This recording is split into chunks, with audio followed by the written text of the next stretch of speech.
spesifiknya mungkin dari Bapak Ibu guru.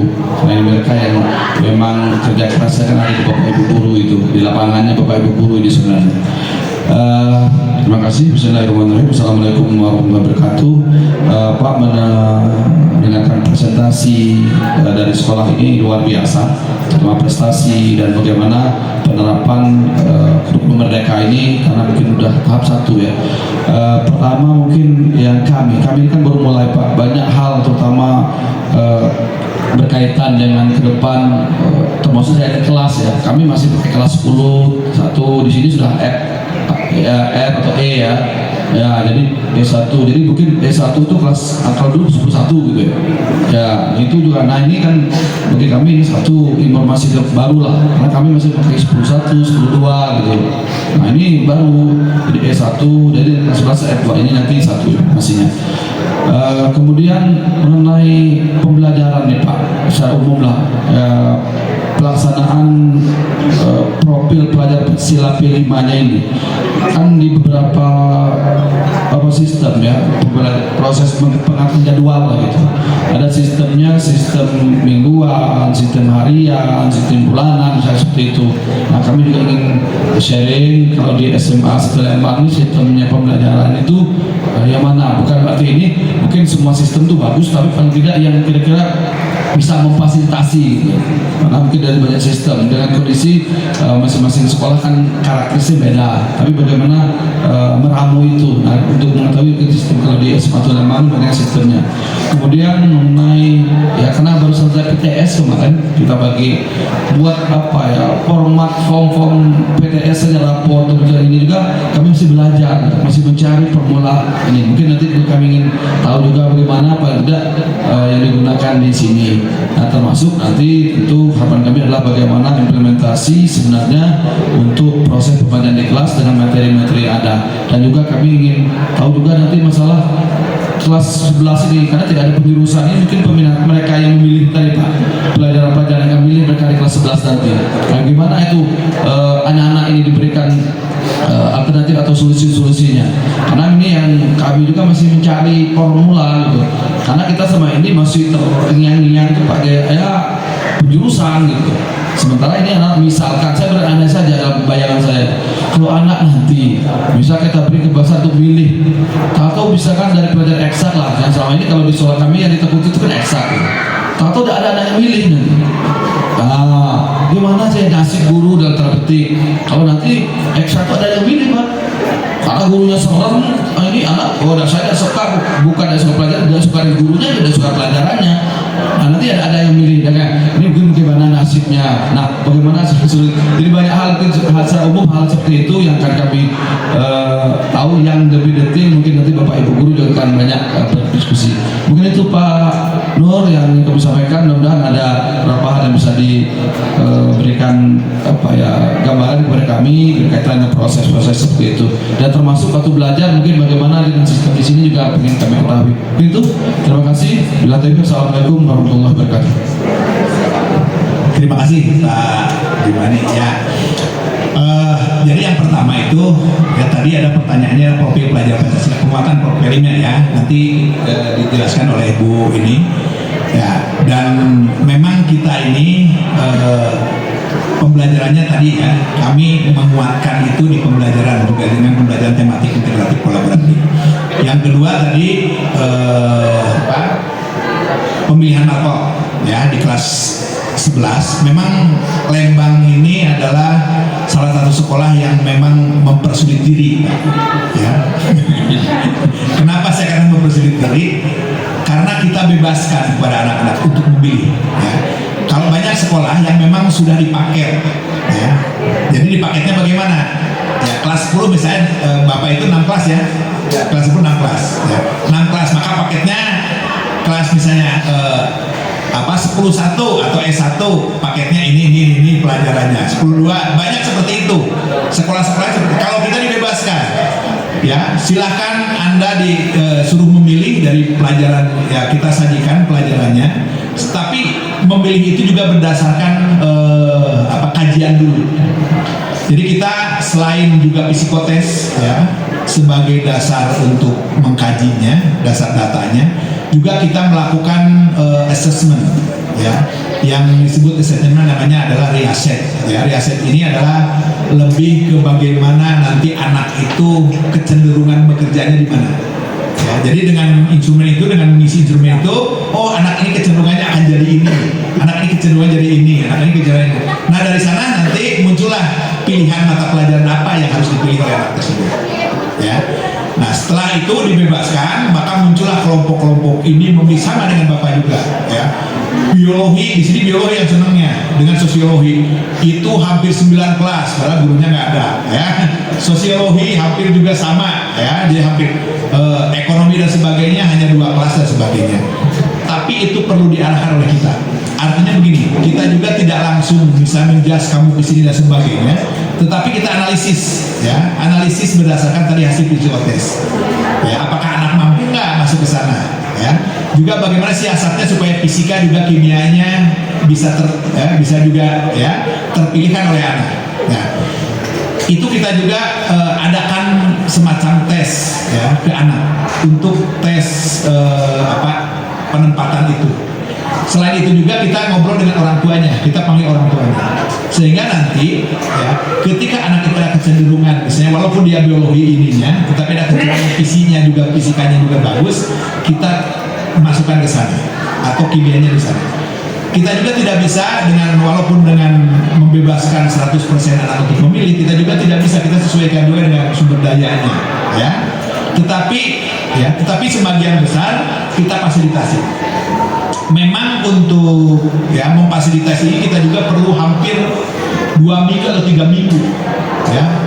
Oh, 1 bulan ya, hampir 1 bulan. Jadi anak ada yang belum ini, ada yang itu, dan kita juga terus sosialisasi dengan orang tuanya. Alhamdulillah sampai sekarang anak ya sudah sudah tetap di pilihan mata pelajarannya dan kita melakukan moving class. Nah, jadi tidak bisa di kelas reguler lagi, ini harus moving class. Jadi guru-guru berada di kelasnya anak-anak yang sekarang mencari. Barangkali itu yang mungkin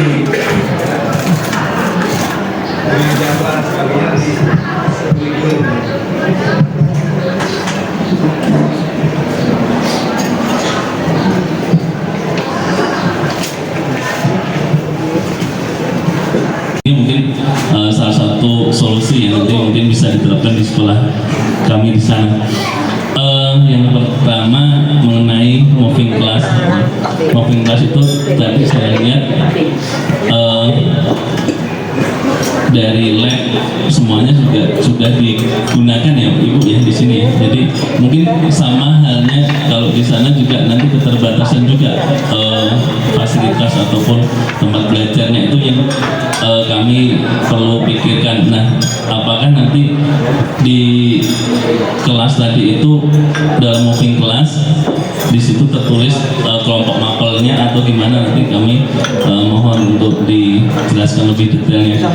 Dan ini sambal kacang Pak, kalau ini sambal untuk proyeknya tadi pertama bahwa yang di sini ini artinya satu kelompok dari awal sampai akhir, satu kelompok itu biar lebih kedekatan dan seterusnya. Yang kedua itu dalam hal pemilihan subtemanya ya, atau proyeknya itu berbeda ya, jadi diberikan kreativitas anak dan bapak ibu guru yang membimbing ataupun koordinatornya itu menahan diri untuk sebenarnya dalam mikirnya harusnya ini harusnya itu, tapi diserahkan ke anak, kreativitas anak. Dan yang ketiga nanti saya nanya untuk rubrik penilaiannya itukah apa di akhir waktu presentasi, karena tadi saya lihat juga waktu di presentasi juga bapak ibu pembimbing yang pendampingnya itu memegang rubrik penilaiannya. Nah, yang dinilai dalam presentasinya itu bagaimana? Karena kalau kita lihat P5-nya itu kan kayaknya penanamannya di prosesnya. Apakah nanti di prosesnya itu juga ada rubriknya dan formatnya seperti apa, gitu aja. Terima kasih, itu Bu yang kami perlu tanyakan. Mohon maaf misalkan ada hal yang kurang berkenan. Saya akhiri. Assalamualaikum warahmatullahi wabarakatuh. Terima kasih Bapak. Nah, untuk yang pertama yaitu tentang tadi apa ya? Iya. Nah, untuk moving class ini, di sini saya bersama Pak AA ya, tuh kebetulan di belakang ya, ada Pak Angga dan Pak AA ya Ibu Bapak. Nah, Pak AA, ada Pak AA, oh di kelas, oh itu Pak Angga, Pak Baru, udah pakai kacamata, keren. Iya, nanti Pak Angga juga sama Bapak ya, dari sini. Pak Angga itu kita sama-sama membuat jadwal ya Ibu Bapak, berdasarkan kita gunakan aplikasi Riasets ini, kita ubah ke dalam aplikasi. Nah dari situ baru kita sortir Ibu Bapak, mana nih yang masuk ke misalnya biologi itu kita buka 6 kelas, biologi 1, biologi 2, biologi 3, biologi 4, biologi 5, biologi 6, itu kita masukkan dulu. Nah baru nanti berikutnya kita kan satu anak 4 mapel nih Bapak ya, sudah biologi, kemudian oh dia memilih bahasanya adalah bahasa Jepang. Bahasa Jepang itu ada bahasa Jepang 1, 2, 3, 4, 5 dan 6, ada 6 kelas gitu. Nah kemudian ini kita masukkan juga. Nah, kemudian berikutnya lagi mata pelajaran berikutnya lagi anak yang buat lagi apa gitu ya Pak, baru kita sortir, kita ada aplikasi yang dibuat oleh Pak Angga dan Pak AA. Itu yang begitu kita masukkan, kalau merah ke atas artinya dia bentrok dengan mapel yang dia pilih gitu. Kemudian ke pinggir merah berarti dia bentrok dengan kelompoknya. Misalnya kan biologi ada biologi 1, 2, 3, 4, 5, 6 gitu, bisa jadi. Kemudian tadi itu dia memilih bahasa Jepang 1, 2, bisa jadi dia memilih biologi 1, dia masuknya bahasa Jepang 4, bisa jadi dia bentrok di waktu sesinya. Nah ini ada aplikasinya. Yang nanti kalau merah berarti dia sudah tidak bisa di situ. Kita harus pindahkan. Kita pindahkan bukan berarti dia pindahkan loncat ke mapel lain, ya. Tapi dia bisa kita coba pindahkan ke kelompok lainnya. Tapi satu yang perlu kita tetapkan pada siswa bahwa ketika memilih tidak lagi berdasarkan teman. Jangan sampai Pak saya mau pindah, kenapa nak? Karena saya di sana nggak ada teman. Nah itu kita tidak terima. Kita coba anak beri pengertian.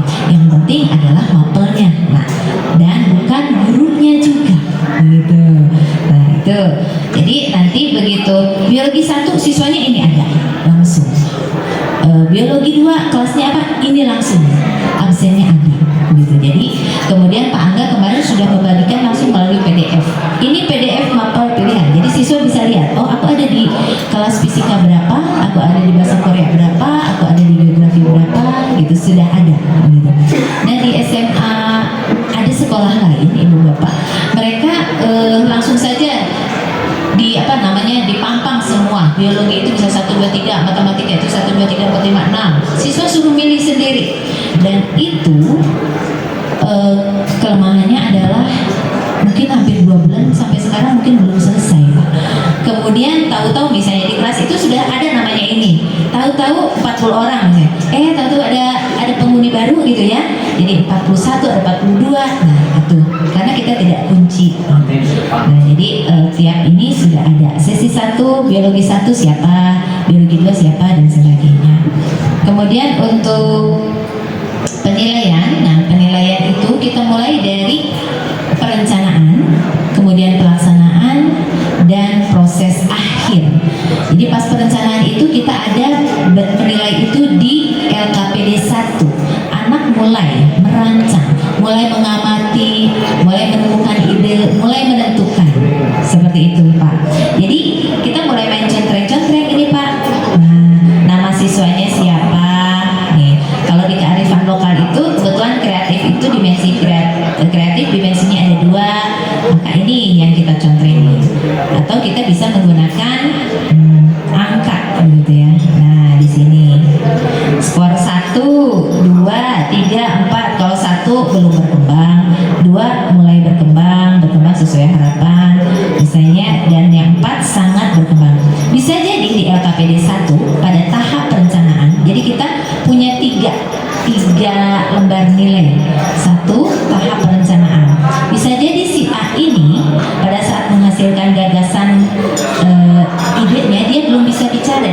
menyampaikan, kita kasih skor 1, dia belum berkembang, tidak apa-apa Pak. Nanti begitu kita lihat lagi, oke, mulai masuk di LKPD 2 nih, mulai maju di situ. Oh, kayaknya ini sudah berani dia, gitu ya. Dia sudah mengungkapkan alasannya dan sebagainya. Oke, kita kasih dia sudah mulai berkembang, mulai skor 2. Terus sampai akhirnya di akhir, ya 1, 2, 3. Jadi berdasarkan proses, bukan di akhir Pak. Seperti tadi presentasi, itu bukan nilai akhir, bukan. Ini hanya untuk melihat kemampuan siswa lain berani berbicara, kemudian juga melihat kesiapan. Karena nanti 4 hari lagi kami akan showcase ya, panen karya mungkin ya. Nah, kalau ibu bapak penggerak panen karya, jadi kita sambil melihat kesiapan mereka. Mungkin itu ya ibu ya. Jadi penguatan profil pelajar Pancasila ya, memang banyak juga sekolah yang memang intinya showcase ya, tujuannya. Nah di kami ini showcase itu adalah hanya sebagai bukan tujuan, tapi tujuan itu adalah proses. Memang bagaimana menguatkan kelima profil pelajar Pancasila itu adalah di proses. Tujuan itu sebagai hadiah lah, showcase itu ya. Tapi proses ini walaupun nanti hasilnya hanya ide gagasan, tidak berupa produk, tidak apa-apa, yang penting proses itu jalankan itu diinikan ke anak ya. Karena proses ini yang harus kita lakukan, sehingga dengan proses itu maka anak bisa nanti bernalar kritisnya, berkolaborasinya, bergotong royong, berpendidikan global, ya, beriman bertakwa, supaya itu muncul, menguatkan. Makanya kami untuk mengawal ya sampai di showcase mengawal, maka kami mengeluarkan LKPD. Jadi dikawal dengan LKPD.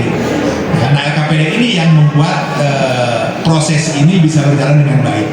Ya, pembimbingan proses. Jadi anak-anak walaupun misalnya gurunya hanya membimbing pertama, selanjutnya itu anak-anak sendiri yang nanti mencari. Ya. Jadi walaupun misalnya gaya hidup berkelanjutan, ya anak ya temanya, tetapi anak-anak harus dulu menganalisis masalah. Ya. Apa yang akan diininya? Apakah dia berhubungan dengan gaya hidupnya adalah mengatasi sampah, atau berkelanjutan itu nanti akan di makanan, di food dirinya, atau gaya hidup berkelanjutan itu di kelakuan. Ya, misalnya anak tahun lalu ada yang memang dia hanya mengatasi pernikahan dini, tidak apa-apa, tapi proyeknya itu adalah berupa nanti infografis, bagaimana anak untuk mensosialisasikan ke ya, menurut dia adalah penduduk, karena di sini ada juga kampung yang jauh dari sini yang mungkin SMP itu sudah dinikahkan dan sebagainya, sehingga anak-anak bagaimana mengatasi itu ya. Bagaimana mensosialisasikan ke masyarakat, apakah mau lewat infografis apa dan sebagainya. Jadi ada juga yang seperti tidak berupa proyek hasil yang berupa barang. Jadi yang terpenting dari penguatan P5 itu adalah proses. Itu harus dijalankan sebaik mungkin ya, sehingga proses itu nanti dapat menguatkan 5 dimensi atau 6 dimensi profil pelajar. Itu yang kami lakukan ya, melalui LKPD, tapi LKPD sama dengan pembelajaran LKPD-nya adalah LKPD STEM.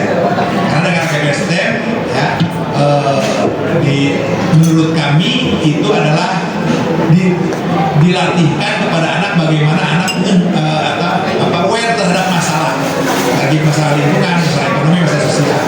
Lalu anak-anak mengidentifikasi, mencari akar masalah, mencari solusi, sampai nanti sampai anak-anak menentukan solusinya apa dan sebagainya.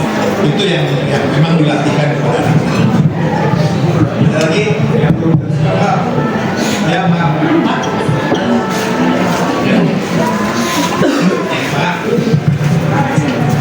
Nanti di sini ada guru BK, ini bisa dimanfaatkan. Ada guru BK kan di sini. Nah, dimanfaatkan karena ini adalah sebagai penyusun buku pemilihan mapel, ya. Nah, ini nanti yang pakarnya. Ini. Dan kemarin baru selesai juga dari sana itu menyelesaikan buku draft akhir ya, bukan draft ya, akhir. Ini bisa digali bagaimana? Yes. Ya, terima kasih Pak atas waktu yang disediakan. kami sebenarnya masih bingung ya, Pak, ya. Belum bisa menelaah seperti yang Bapak sampaikan tadi. Apalagi yang ini tadi kan Ibu menjelaskan mengenai terus dalam pengaturan waktunya, ya kan? Ini juga agak gambarannya di benak kita susah ini. Pengaturan waktu jamnya Pak ya. Jadi tolong dijelaskan secara detail Pak. Itu satu yang paling kami tunggu-tunggu. Ya, jadi bisa nanti kami diskusi tim KSP ini di lapangan, begitu untuk menghasilkan seperti tadi Pak nanti ya, tolong LKPD-nya Pak ya. Itu nanti ya. Kira-kira itu Pak. Terima kasih teman. Ya, terima kasih. Memang ya ini adalah ininya ya, core-nya di sana. Jadi yang terpenting yang pertama ya, untuk pembelajaran tematik integratif kolaboratif, yang pertama jangan ada ego di mata pelajaran semacam itu. Kalau masih Bapak dan Ibu berbasis KDKI di kurikulum 213, ini bagaimana kalau tidak terpelajarkan, ini bagaimana kalau materi ini itu tidak akan berhasil. Jadi pembelajaran tematik integratif kolaboratif itu harus dibebaskan dari KIKD ya, dari target dan sebagainya. Yang kedua, bahwa pembelajaran kolaborasi itu tadi pengelompokan itu didasarkan pada yang dianggap serumpun. Misalnya IPA, udahlah IPA itu udah IPA, IPS sudah serumpun ya. Misalnya dari semula seni budaya, muatan lokal, olahraga, agak serumpun seni budaya dengan muatan lokalnya di sini bahasa Sunda ya, masuk juga ke sana. Dan olahraganya biasanya seni budaya dan itu juga gerak ya. Nanti jadi proyek-proyeknya bisa proyek tari, proyek apa, membuat dan sebagainya itu hampir sama. Lalu ada PPBI, PPKN, PAI ya, itu serumpun juga. Hanya bahasa itu bisa kemana-mana, dengan bahasa Inggris itu adalah kemana-mana, bisa juga kemana, hanya kita pilihkan karena bahasa ini bisa kemana-mana, dipilihkan di kelompok itu, PPBI, PPKN, PPAI, PPKN, PAI dan bahasa Inggris. Itu agak serumpun ya, yang dua itu. Tapi bahasa itu bisa, bahasa Inggris bisa juga kemana-mana sebenarnya, tapi dimasukkan ke sana. Yang ketiga idiomatik, bahasa Indonesia itu juga bisa kemana-mana, tetapi kan kita kelompokkan kepada matematik dan informatika, karena matematik dan informatika itu juga serumpun ya, kalkulasi itu pengelompokan. Nah sebenarnya di pelaksanaan tidak masuk berbarengan tiga-tiganya ya. Jadi pelaksanaan itu tiga guru masuk ke satu kelas tidak, tetapi jadwalnya seperti jadwal biasa ya. Matematik dulu, nanti jam siang misalnya ada informatika, besoknya ada bahasa Indonesia misalnya. Tetapi yang harus dilakukan terlebih dahulu adalah komitmen. Jadi yang pertama 3 mata pelajaran atau 4 mata pelajaran itu mengkaji kajian capaian pembelajarannya. Nanti capaian pembelajaran bahasa Indonesia apa, capaian pembelajaran matematik apa, terus informatika apa. Nanti dicari kajian yang beririsan atau capaian pembelajaran yang beririsan. Nah yang beririsan ini yang nanti dijadikan tema.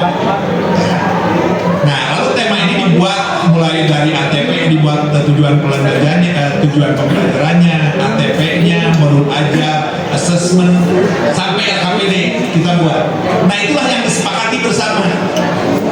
Ketika masuk berbahasa Indonesia ke sana, LKPD itulah yang dikerjakan oleh siswa. Lalu nanti ya, nanti ada matematik masuk lagi. Matematik nanti guru yang lain menanyakan sudah sejauh mana LKPD yang dikerjakan. Kalau belum dilanjutkan, tapi LKPD itu yang sudah disepakati bersama. Ya. Nah, ya. Berarti melaksanakan proses pembelajaran berdasarkan ilmu tulisan dan jadi kita kolaborasinya adalah di luar ya pembelajarannya ini adalah bentuk kolaborasi jadi pertama itu ada workshop, kita ada workshop yang pelaku mengerjakan tadi mengkaji capaian pembelajaran, lalu menentukan irisan, nanti menentukan tema. Nah tema itu selanjutnya oleh kelompok masing-masing di tema itu baru diolah dari mulai menentukan tujuannya mau apa sih, alur tujuannya mau apa sih, bagaimana membuat orang belajarnya, sampai membuat LKPD-nya, sampai asesmen formatifnya bagaimana. Jadi tidak lagi berbasis mata pelajaran ini, mata pelajaran itu dan sebagainya. Tetapi memang ada scientific prosesnya ada. Scientific proses itu adalah setiap mata pelajaran di minggu pertama itu memberikan pelajarannya masing-masing yang capaian pembelajaran yang tadi dipilih. Ya. Jadi bahasa Indonesia ini tentang misalnya tentang laporan, dia menguatkan tentang mata pelajaran masing-masing. Seminggu pertama, matematik apa yang diperlukan di kolaborasi ini, di tema ini. Pengenalan, ya matematik ini diperlukan misalnya aritmetik, dijelaskan dulu matematiknya. Di informatika apa yang informatika adalah lebih ke misalnya membuat infografisnya atau apa dan sebagainya. Itu diindikan dulu kepada Anda. Nah setelah itu baru kesannya mengerjakan LKPD minggu berikutnya. Jadi ada dulu itu. Ya. Ada gambaran Pak? Jadi Sudah ada, ya? kalau saya itu ekonomi, Dengan geografi, sosiologi. pertama saya jelaskan dulu mengenai kebutuhan ini. Nah kebutuhan ekonominya apa berarti? Baru nanti kolaborasi lah kami dalam satu inisiatif kecil ini. Betul. Mengenai kebutuhan dari saya, mengenai apa yang Ekonomi apa? Yang terpenting dari proses kolaborasi ini atau LKPD yang digunakan itu, yang terpenting adalah anak dilatihkan dengan memecahkan masalah, itu aja. Walaupun pembelajarannya apa dan sebagainya atau modelnya apa dan sebagainya, tapi anak jangan sampai lagi guru membelajarkan secara konvensional, karena nanti tidak akan melatih nalar kritisnya. Nah yang terpenting bahwa pembelajaran apapun, model apapun, pendekatan apapun harus melatihkan tadi berpikir kritisnya, berpikir kreatifnya, berkolaborasinya, berkomunikasinya. Karena itu yang diperlukan di abad 21. Dan itulah profil pelajar Pancasila kan bagaimana bergotong royong ya. Bergotong royong di abad 21 4C itu adalah berkolaborasi ya. Terus komunikasi ya. Terus berkebinekaan global itu masih berkolaborasi artinya. Lalu bernalar kritis sama dengan berpikir kritis dan memecahkan masalah. Kreatif ada di profil Pancasila kan kreatif. Sebenarnya profil pelajar Pancasila juga adalah merupakan bagian dari atau 4C itu kemampuan abad 21 itu bagian dari profil pelajar Pancasila. Bahkan di sini dikuatkan lagi untuk profil pelajar Pancasila itu di kepramukaan. Jadi kepramukaan ada yang aktualisasi namanya. Di tiap minggu itu tiap Jumat setiap minggu itu adalah pelajaran pramukaan aktualisasi. Itu menguatkan lagi profil pelajar Pancasila. Mengapa demikian? Karena profil pelajar Pancasila kalau hanya di showcase saja itu tidak cukup. Jadi harus ya kita sinergikan di mata pelajaran, di pembelajaran, di kegiatan-kegiatan ekstrakurikuler juga di kepramukaan. Jadi sehingga ya mudah-mudahan dengan demikian nanti anak luar itu mempunyai ciri itu yang diharapkan oleh Kemendikbud atau negara. Ya, sedikit mungkin gambaran di jadwal ya Bapak, bahwa ini sudah sama, misalnya Indomatik ini 3 jam pelajaran, ini fase S1 sudah dapat 3. Kemudian misalnya matematikanya yang hijau ini 4 jam. Nah ini anak sudah memenuhi, jadi kita sesuai jam. Iya, fase E saja. Karena saya sudah kelihatan pelajaran. Iya, sudah hafal pelajaran. Karena sasarannya adalah memperdalam. Iya, bagaimana?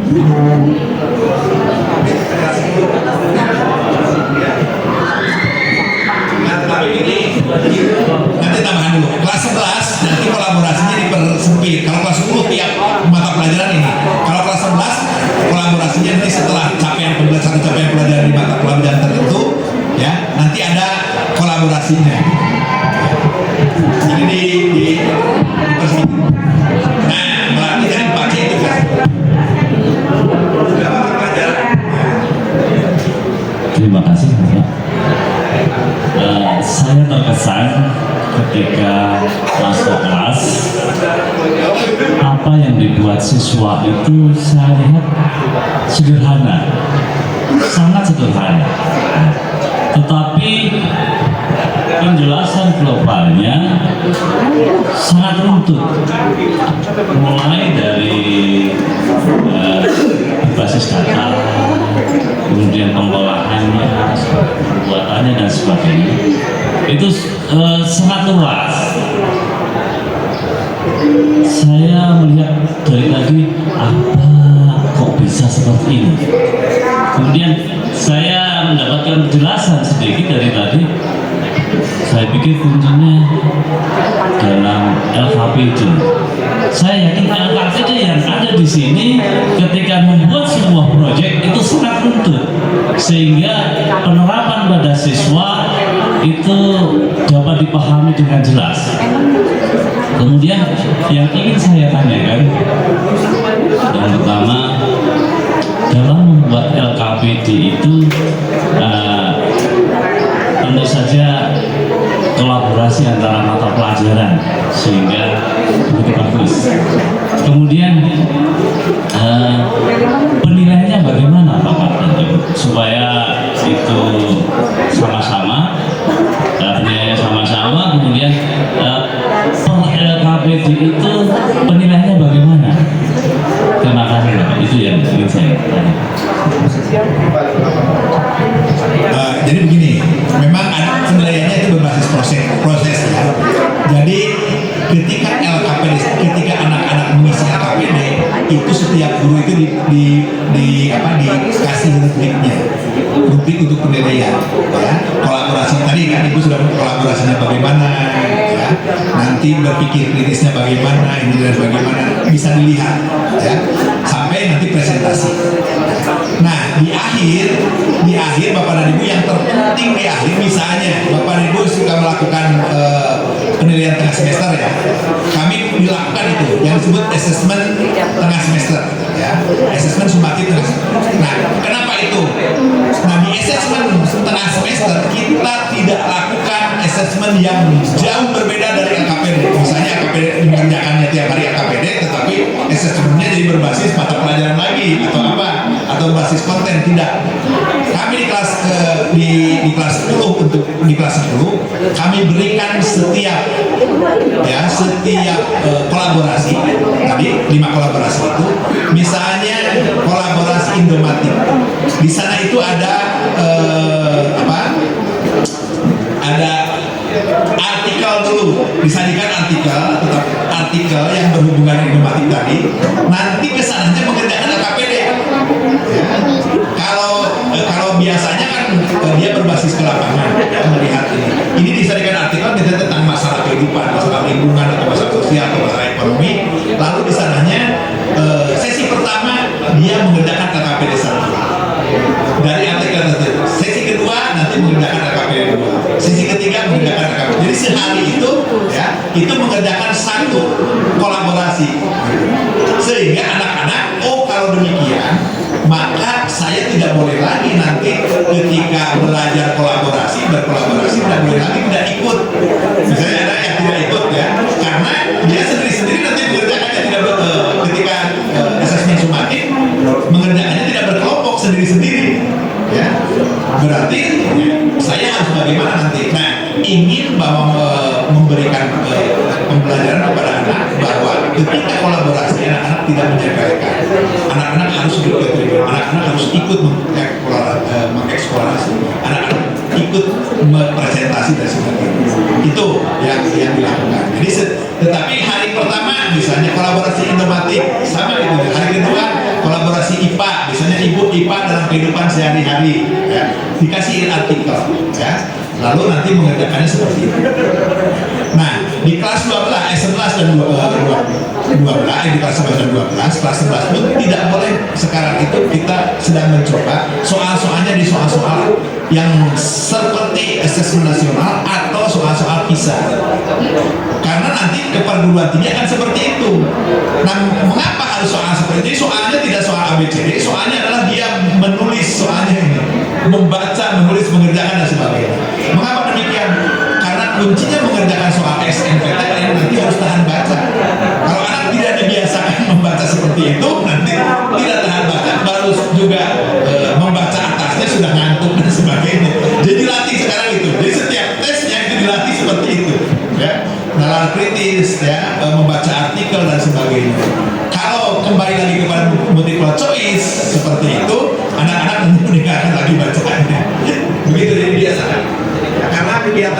evaluasi apapun setelah dilakukan, kalau pembelajaran dan evaluasinya tidak menuju ke sana, ditinggalkan lagi kan.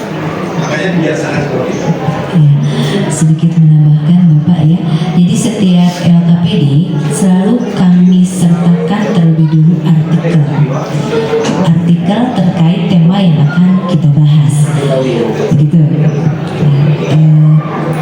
Di sini ini artikelnya nggak terlalu.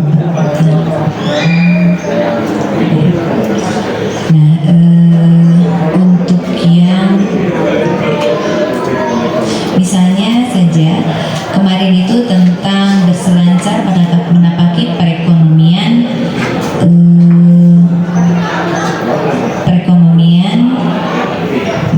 masa pandemi gitu ya.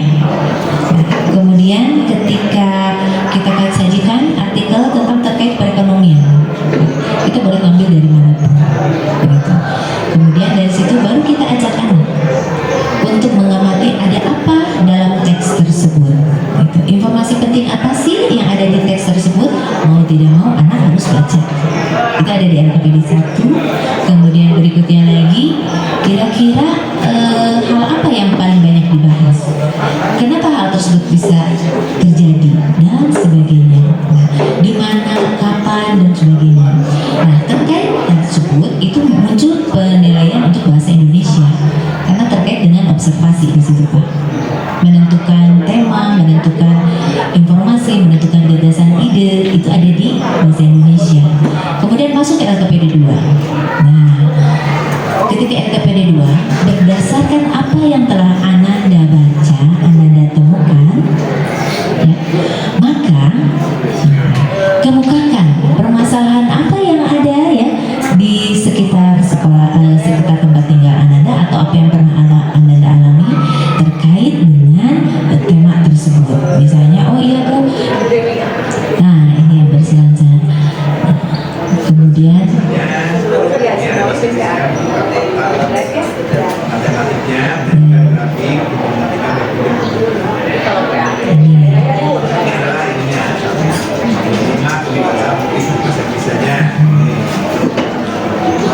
iya, kelas 10.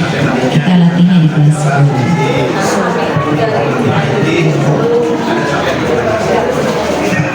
Nah, kemudian baru di situ mulai muncul, di situ kita masukkan misalnya ketika perekonomian itu anak sudah mendapatkan dari data tersebut, misalnya anak mendapatkan oh ternyata di saya itu banyak pedagang yang mulai mengalami kerugian, misalnya gitu ya. Itu menggunakan diagram Kartesius yang teorinya sudah mereka dapatkan. Datanya bisa dapat dari mana? Bisa melalui berselancar. Itu saya gunakan berselancar, artinya anak bisa mengambil data dari website Pak, gitu. Nah, mereka ambil data gitu, kemudian mereka buat diagram Kartesiusnya dan mereka menjelaskan ada apa di diagram tersebut menggunakan bahasanya. Itu mulai ada di matematikanya. Kemudian baru nanti LKPD 3 dari permasalahan tersebut, menurunnya tingkat perekonomian atau pendapatan tukang kue misalnya gitu ya, maka solusi apa yang bisa Anda tawarkan? Dia menuliskan banyak ide, mau idenya nyambung mau tidak, tuliskan saja gitu. Nah, nanti kira-kira dari akar masalah tersebut mulai mereka akan memilih solusi yang tepat dari ide yang sudah mereka akan memilih satu. Kemudian baru dibuatlah flowchartnya Pak. Jadi diagram untuk menyelesaikan. Pertama Bu ini dulu, panah ini, hanya 1-2 kata itu Pak. Terus sampai akhirnya muncul dia. Berarti untuk meningkatkan kembali pedagang kue harus menggunakan pemasaran di Instagram seperti ini. Nah, yang kata tadi Bapak Runtut itu seperti itu. Jadi anak walaupun sederhana, tapi cara berpikirnya kita tuntun ke arah sana. Terus, nah itu mulai muncul di informatikanya, begitu. Jadi dari LKPD ini anak kita ajak untuk berpikir secara komputasional, bertahap. Dan ini perlu kerja keras Ibu Bapak untuk fase E. Ini tidak mudah. Kadang anak sudah bisa menentukan, mengobservasi ini Bu masalahnya, tapi dia tidak bisa menentukan akarnya. Tapi bisa menentukan akar masalah solusinya dia nggak nyambung. Nah, kita itu harus turun langsung. Jadi kadang-kadang di kelas itu kita tidak berdiri di depan, Pak, tidak menulis di papan tulis, tapi kita berkunjung ke siswa. Duduk, yuk ada apa nih? Begini Bu. Jadi harusnya bagaimana ini? Nah, kalau ada yang salah kita tidak boleh mengungkapkan salah. Itu kata Pak Zulkifli ya Pak ya. Tidak boleh ibu bapak mengatakan bahwa kamu salah ini harus kita tahan. Jadi, nah coba yang ini akar masalahnya ini. Kalau ini ide solusinya seperti ini, kira-kira keuntungannya apa? Begitu. Mereka kadang kalau salah dia akan bilang, oh iya ya Bu ya, kurang nih. Gitu. Oh berarti harus gini muncul di situ. Terus Pak, bertahap. LKPD 1 dulu anak supaya bisa paham. LKPD 2 baru kalau sudah paham loncat ke LKPD 2. Kadang-kadang kami lebih dari target Ibu Bapak. Target kita 3 pekan, LKPD 1, 2, 3 selesai. Tapi untuk fase E, apalagi proyek pertama, ini kadang-kadang lebih. Karena betul-betul kita harus satu persatu. Sampai akhirnya nyambung, sampai akhirnya betul begitu.